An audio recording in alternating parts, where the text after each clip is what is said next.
Welcome back to Breaking Down Storage Tech. Today we're breaking down a bufferless first box placement box display by camphorwood, ners, hampter, SergyD, and acaciachan. So what is so great about this box display system? Well, bufferless means that there is no box that when displayed or not displayed is not available to you. So there's no boxes stuck in this dispenser, this hopper, this hopper.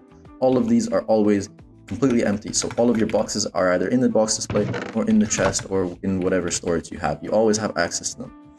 Now, what does the first placement box mean? It basically means that unlike most systems where if you have a chest in here but you have not run the system, it will not be able to detect and run the system.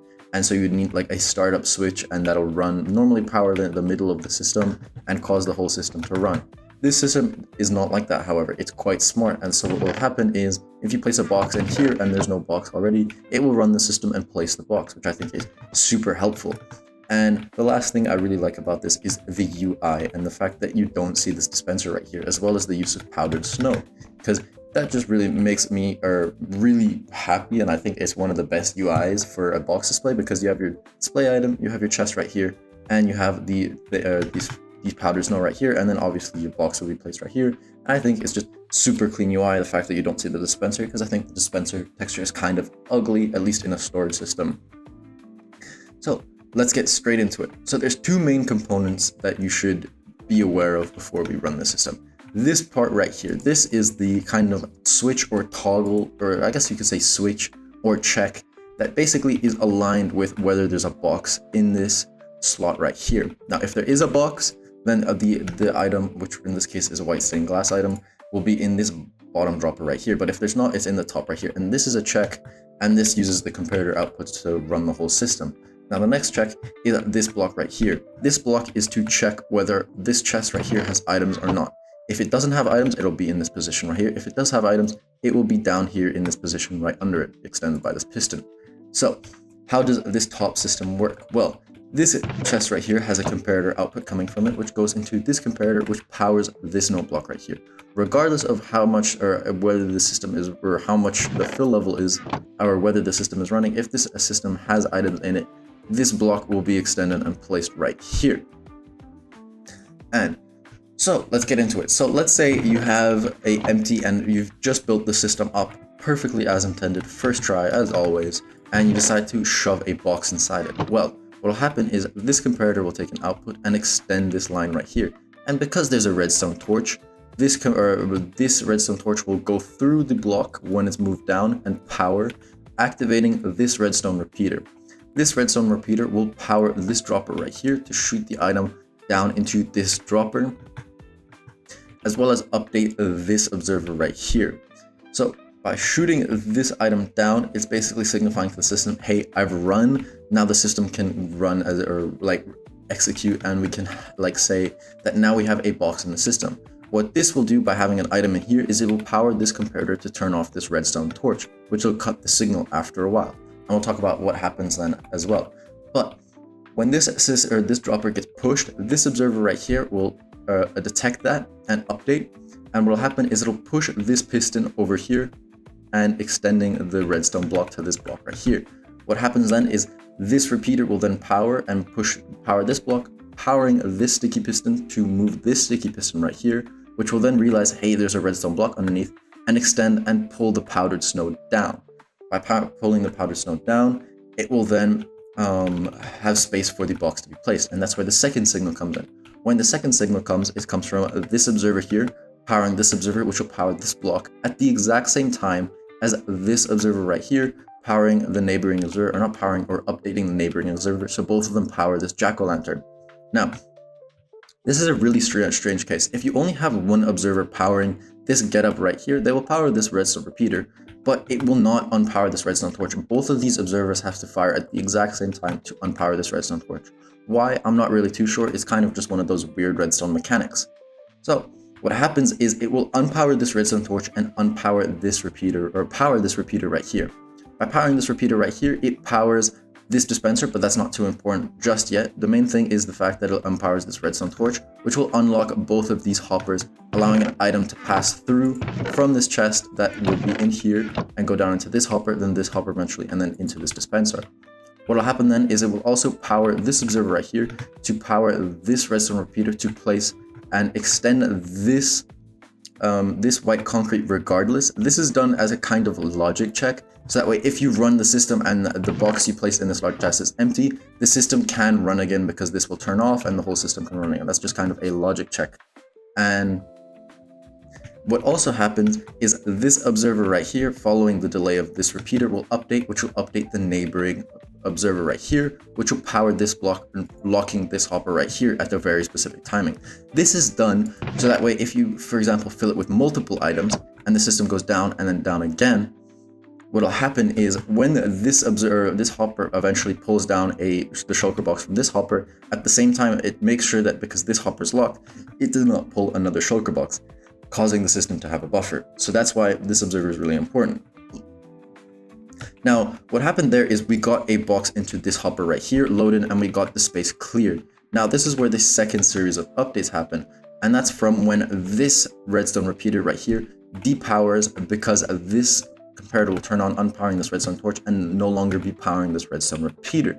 So what will happen then is it will update this observer again. Now we have a second cycle coming from this repeater again, which is because when the item moves down, this comparator will power, unpowering this redstone torch, which will power this repeater again. This will cause an update to this dropper. Even though it's not shooting out any items, the fact that it's triggered will update this observer again, as well as update this observer as well. And these will both signal and fire this redstone torch right here, unpowering it and powering this redstone repeater, which will cause the box to move into this dispenser and fire.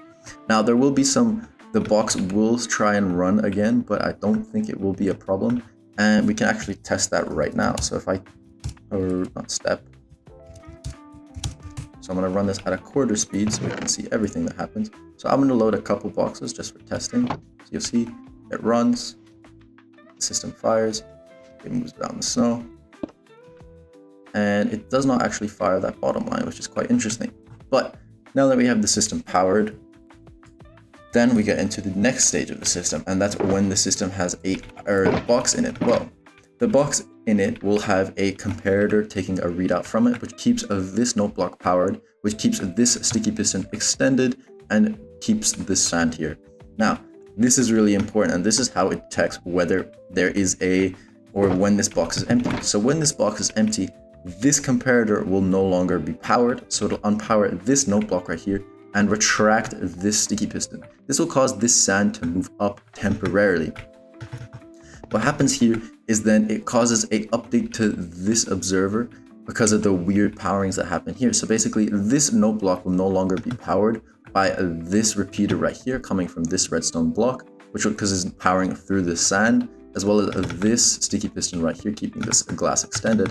So what happens is this unpowers and this sticky piston retracts and changes this note block's instrument because the glass moved under it, and that becomes a different instrument, which will update this observer right here, powering this dropper here through the air right here, which is kind of weird.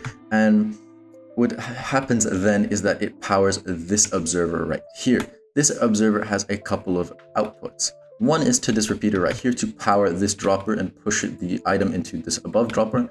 And this aligns with our theory that this is the main check of the system to see whether it has an item or a box loaded, because now it no longer it has an empty box, which is going to be broken through the second signal. So it moves the item up here to say, hey, we don't have a box loaded right now.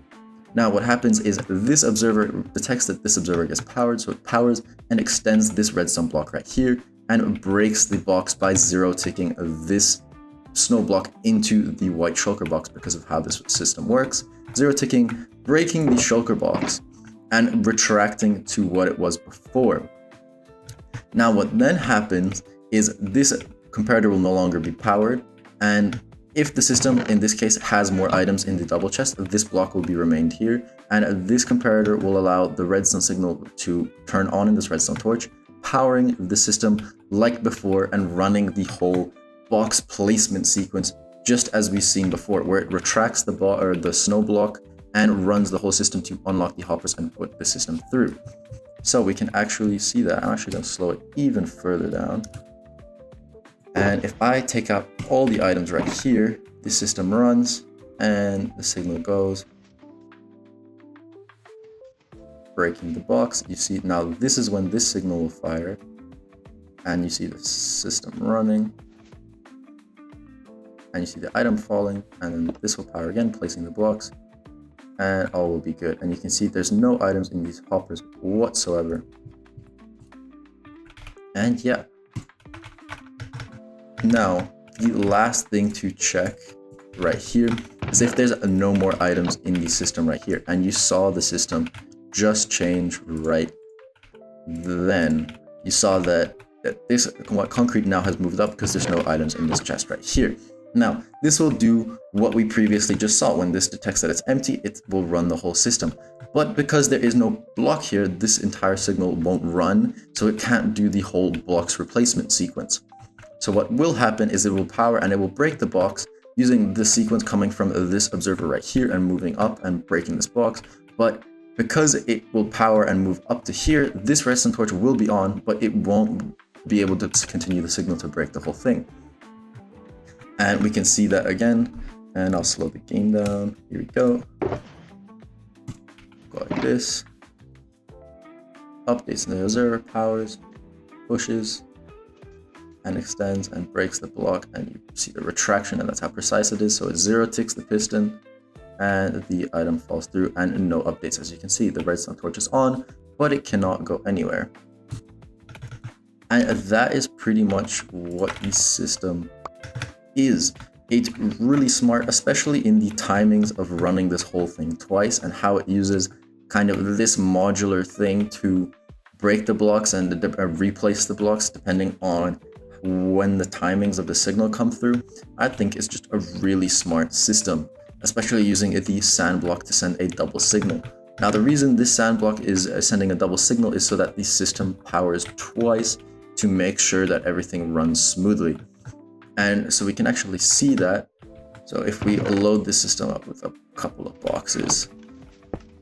So when this sand moves up, the second signal will actually follow behind, and I think it would be easier if we freeze the game and we can see the second signal.